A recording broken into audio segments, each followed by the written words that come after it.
바벨론의 느부갓네살 왕의 19째 해 5째 달 10째 날에 바벨론 왕의 어전 사령관 느부사라단이 예루살렘에 이르러 여호와의 성전과 왕궁을 불사르고 예루살렘의 모든 집과 고관들의 집까지 불살랐으며 사령관을 따르는 갈대아 사람의 모든 군대가 예루살렘 사면 성벽을 헐었더라.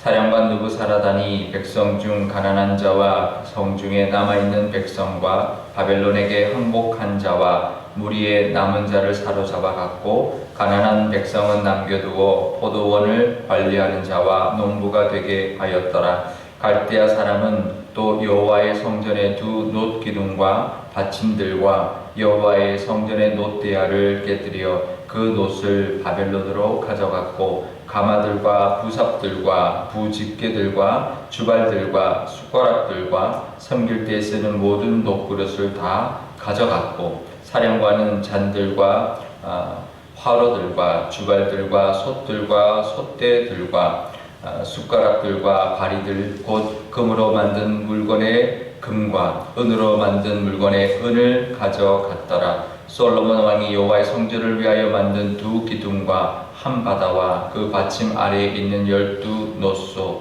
곧 이 모든 기구의 놋 무게는 헤아릴 수 없었더라.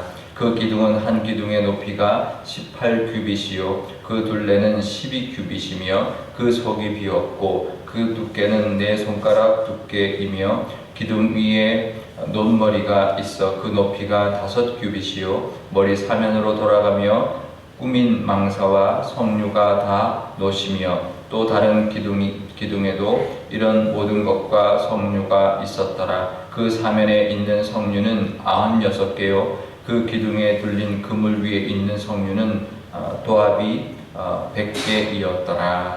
아멘. 네, 잠깐 기도하겠습니다. 아버지 하나님 감사합니다. 오늘도 하나님 말씀 듣고자 이 새벽에 주님 앞에 나왔습니다. 하나님 늘 하나님 저희와 함께하여 주시고 말씀하여 주시며 또 인도하여 주시는 은혜가 있을 줄 압니다. 하나님 오늘도 이 말씀을 듣고 하루를 하나님과 동행하게 하여 주시고 하나님의 뜻대로 또 담대하게 살아가는 또 하루가 되게 하여 주옵소서. 감사드리며 예수님의 이름으로 기도드리옵나이다. 아멘. 네, 바벨론의 군대가 드디어 예루살렘을 함락을 시켰습니다. 함락되고 난 다음에 그 느부갓네살 왕의 그 어전 사령관 느부사라단이 예루살렘을 이제 파괴하기 시작하는데요. 아주 철저하게 파괴를 합니다. 13절에 보면 성전과 왕궁을 불사르고 또 그 예루살렘 성 안에 있는 모든 집을 다 불살랐고 또 예루살렘 성벽도 사면에 있는 성벽을 다 헐었다라고 말합니다. 그러니까 더 이상 이제 예루살렘 성이 이제 아주 흔적도 없이 재건되지 못하도록 완전히 그냥 다 초토화해 버린 것이죠. 다 무너뜨려 버린 것입니다. 이스라엘 백성들은 이 성전이 무너질 것이라고는 생각도 하지 못했습니다. 이게 솔로몬 때부터 있었던 솔로몬 성전이기 때문에 이 성전이 지금 몇백 년 동안 있었던 거거든요. 거의 한 400년 가까이 있은 건데 이 성전이 무너질 거라고는 이제 상상도 하지 못했던 것이죠. 그러니까 자신들이 교만하지 않고 하나님 앞에 순종하지 않고 우상 숭배하고 성전 안에까지도 우상을 드렸어도 성전이 무너질 거라고는 상상도 하지 못했던 것인데요. 하지만 사실은 하나님의 그 영광이 떠나버린 성전은 아무 의미가 없이 무너져 버린 거죠. 맥없이 무너져 버린 것이죠. 예루살렘 성도 마찬가지였습니다. 하나님의 은혜가 없는 성은 아무리 하나님의 성전이고 하나님이 함께했던 예루살렘이라고 할지라도 아무런 의미가 없는 그냥 한 돌무더기에 불과한 그런 땅이 되어버리고 흔적도 없이 다 파괴되어 버리는 그런 땅이 되어버린다는 거죠. 하나님의 뜻대로 살지 않고 순종하지 않으면서 또 하나님 앞에 교만하게 살아가는 사람은 정말 하나님 뜻대로 살지 않고 순종하지 않고 자기 마음대로 자기 뜻대로 교만하게 우상 숭배하고 살아가는 사람은 그렇게 아름다운 성과 또 그 땅과 성전을 누릴 자격이 없기 때문입니다. 하나님이 떠나버린 것이죠. 성전이 어떻게 보면 성전이 사라진 것이 아니라 하나님이 떠나버린 거죠. 성전이 있던 성전이 사라진 게 아니라 하나님이 그냥 뒤돌아 가버리실 겁니다. 결국 모든 것을 그들은 다 잃어버렸습니다. 그러니까 성전이라는 그런 외형보다 더 중요한 것, 그것은 하나님이 함께하는 신앙이죠. 성전이 중요한 게 아니라 우리가 함께한다. 성전의 의미는 뭐냐면 하나님이 성막을 지어주실 때도 마찬가지고 성전일 때도 마찬가지인데요. 내가 너희 가운데 함께 있을 것이다 라는 겁니다. 그게 중요한 거지 성전 자체가 중요한 게 아니라는 거죠. 하나님 떠나버린 것은 아무런 의미가 없는 성전이라는 겁니다. 우리의 신앙도 마찬가지입니다. 하나님의 함께하심, 하나님의 인재하심, 우리가 늘 하나님 앞에 살아간다라는 코람데오, 하나님 앞에 서 있다, 하나님 앞에서 살아간다라는 그런 우리의 마음 없으면 아무런 의미가 없는 거죠. 우리의 신앙의 자랑, 연수, 우리의 노력, 이게 아무 중요하지 않는 거죠. 외형적인 우리의 신앙의 모습은 중요하지 않다라는 겁니다. 하나님께 순종하고 하나님 안에 거하고 하나님과 동행하고 하나님이 우리와 함께하는 그 자체가 더 중요하다는 것을 우리가 잊지 않는 저와 여러분 되시기를 바랍니다. 우리 새벽 예배 나오는 분들은 참 신앙이 좋고 열심히 또 하나님의 뜻대로 살아가려고 노력하는 거지만 새벽 예배 나오는 게 중요한 게 아니라 새벽 예배에 나와서 하나님을 만나고 하나님과 동행하고 하나님의 말씀을 듣고 살아가는 것이 더 중요하다는 것을 늘 기억하시기를 바랍니다. 결국 무너진 성전에 있는 모든 기물들을 이제 바벨론 다 무너뜨렸으니까 귀한 그 기물들, 특히 금과 은과 노수로 된 것들을 다 바벨론으로 가져가게 되었습니다. 금은 그릇뿐만 아니라 온갖 노수로 만든 그릇들을, 기구들을 다 가져갔는데요. 근데 이제 그 솔로몬이 성전을 세울 때 굉장히 화려하게 지었습니다. 그 앞에 성전 바로 앞에 두 기둥을 세웠죠. 야긴과 보아스라고 놋 기둥을 높게 세웠습니다. 그리고 그 놋의 이제 머리에는 이제 그 장식을 했는데요. 아주 화려하게 성류 장식을 하고 또 그물 장식을 하고 그렇게 장식을 했는데 다 놋으로 했고요. 그 다음에는 이제 대야라고 큰 대야가 있는데 물 그릇이 있는데 그것을 또 12마리의 소가 놋으로 만든 12마리 소가 그걸 받치고 있습니다. 그러니까 어마어마하게 큰 그런 물대야죠. 그것도 다 놋으로 만들었으니 다 부셔서 가져갔습니다. 그런데요, 그 모든 것들이 다 대야로 이제 놋으로 되어 있는데, 근데 오늘 말씀해 보면 조금 특이한 게 있습니다. 17절부터 쭉 설명을 합니다. 여러 가지 돛대화와 기둥과 가마와 부삽과 또 주발과 숟가락과 뭐 화로와 뭐 이런 걸 다 가져갔다. 금문으로 된 걸 다 가져갔다. 이렇게 해서 19절까지나 20절 정도까지만 해도 충분합니다. 그 모든 것이 뭐 셀 수 없을 정도의 많은 양의 놋이었다. 이렇게 말하는 것으로 끝나도 되는데 21절부터 또 쭉 그 23절까지 더 자세하게 크기까지 아주 상세하게 묘사합니다. 그 기둥의 높이는 얼마였고 또 둘레는 얼마였으며 또 그 위에 있는 놋의 머리는 얼마였으며 거기 어떤 장식이 몇 개가 있었고 이것까지 합니다. 지금 이게 뭐가 중요한가요? 완전히 성전이 다 파괴가 됐고 이것이 다 그냥 다 바벨론 사람들에 의해서 다 빼앗기는 상황에서 그 크기와 모양과 개수가 뭐가 중요할까요? 그런데 그것을 세세하게 지금 성경에 기록하고 있습니다. 그 이유가 뭘까요?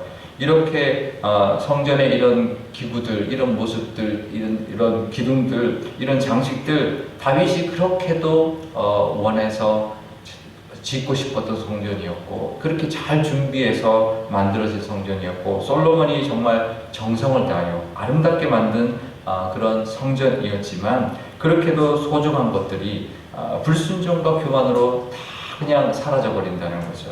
다 빼앗겨 버린다는 거죠. 아무 의미가 없는 것이 되어 버린다는 겁니다. 그렇게 화려한 것일지라도 우리 삶에도 마찬가지입니다.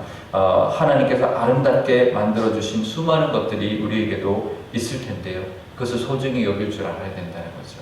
우리가 성전이 아름답고 그렇게 귀한 것이라면 소중히 여겼어야 되고 그 성전을 소중히 여기며 나가서 하나님과 교제하는 그런 은혜가 있었어야 되는데 그러지 못했다라는 겁니다. 우리에게도 마찬가지죠.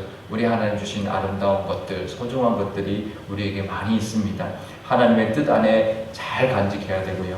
또 하나님 주신 것에 감사하면서 정말 하나님이 그 주신 것을 잘 누리며 사는 것이 바로 하나님의 뜻이라는 것 우리가 기억하고, 우리에게 주신 아름다운 것들, 우리 가족도 있고 또 우리의 삶도 있고 또 하루하루의 우리 모습들이 있고 우리의 또 살아가는 어떤 공간들도 있을 겁니다. 그래서 소중히 여기고 하나님 앞에 감사할 때 그것이 하나하나 의미가 있다는 것, 우리 자녀와 우리가 가진 것들이 다 의미가 있다는 것, 하나님 안에 있을 때 의미가 있다는 것을 늘 기억하면서 오늘도 감사하며 또 하나님과 동행하고 또 하나님 주신 은혜를 누리며 살아가시는 저와 여러분 되시기를 바랍니다. 오늘 기도할 때 이렇게 기도하면 좋겠는데요. 먼저 어떤 외형적인 모습보다 하나님을 향한 우리의 마음, 우리를 하나님 사랑하시는 하나님의 그 사랑을 늘 깨닫고 우리도 하나님을 사랑하고 또 하나님의 그 말씀을 늘 기억하고 하나님의 말씀으로 하나님과 교제하며 또 살아가는 그 신앙이 우리에게 가장 중요하다는 것 하나님 깨닫게 해주셔서 오늘도 예배에 나왔지만 하나님과 교제하는 것이 더 중요하고 하나님의 말씀을 늘 품고 오늘 하루도 하나님과 동행하며 살아가는 것이 더 중요합니다 라고 고백하는 기도를 드리면 좋겠습니다. 우리 자녀들에게도 하나님이 우리 자녀도 아름답게 주셨고 우리 가정도 주셨는데 늘 하나님 앞에 감사하면서 그 은혜를 계속 누리는 우리와 또 우리 자녀들 되게 해달라고, 또 우리 교회도 하나님의 영광이 늘 가득한 그런 성전 되어서 하나님이 주시는 아름다운 미래와 또 하나님의 은혜가 늘 가득한 교회 되게 해달라고 기도해 주시기를 바랍니다. 제가 기도하겠습니다.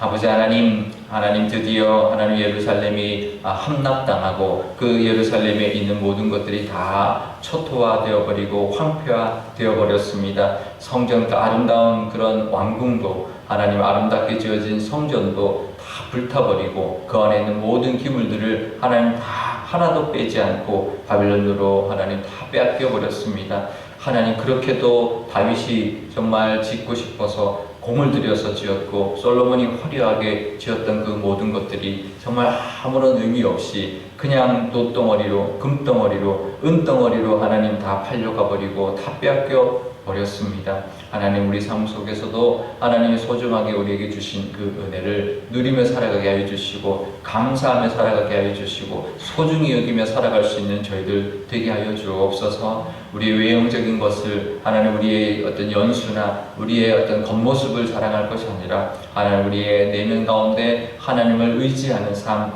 하나님을 믿고 하나님과 동행하는 삶을 하나님 기뻐하시는 줄 아오니 오늘도 그런 삶 살게 하여 주시고 우리를 기도를 통하여 하나님과 교제하고 하나님의 말씀의 은혜를 오늘 붙들고 살아가는 또 오늘 하루가 되게 하여 주옵소서. 우리 자녀도 그런 삶을 하나님 늘 살게 하여 주셔서 하나님과 동행함으로 하나님의 은혜를 누리는 하나님이 주시는 아름다운 것들을 잘 간직하며 살아가는 우리 자녀들 되게 하여 주옵시고 우리 교회도 하나님 성전을 66년 동안 이곳에 세워주셨으니 하나님 잘 지켜내게 하여 주시고 그 성전 안에 하나님의 영광이 가득하며 하나님의 그 뜻이 늘 이루어지는 교회가 되게 하여 주옵소서. 감사드리며 예수님의 이름으로 기도드려옵나이다. 아멘. 주기도문 하겠습니다. 하늘에 계신 우리 아버지의 이름을 거룩하게 하시며 아버지의 나라가 오게 하시며 아버지의 뜻이 하늘에서와 같이 땅에서도 이루어지게 하소서. 오늘 우리에게 일용할 양식을 주시고 우리가 우리에게 잘못한 사람을 용서하여 준 것 같이 우리 죄를 용서하여 주시고 우리를 시험에 빠지지 않게 하시고 악에서 구하소서. 나라와 권능과 영광이 영원히 아버지의 것입니다. 아멘.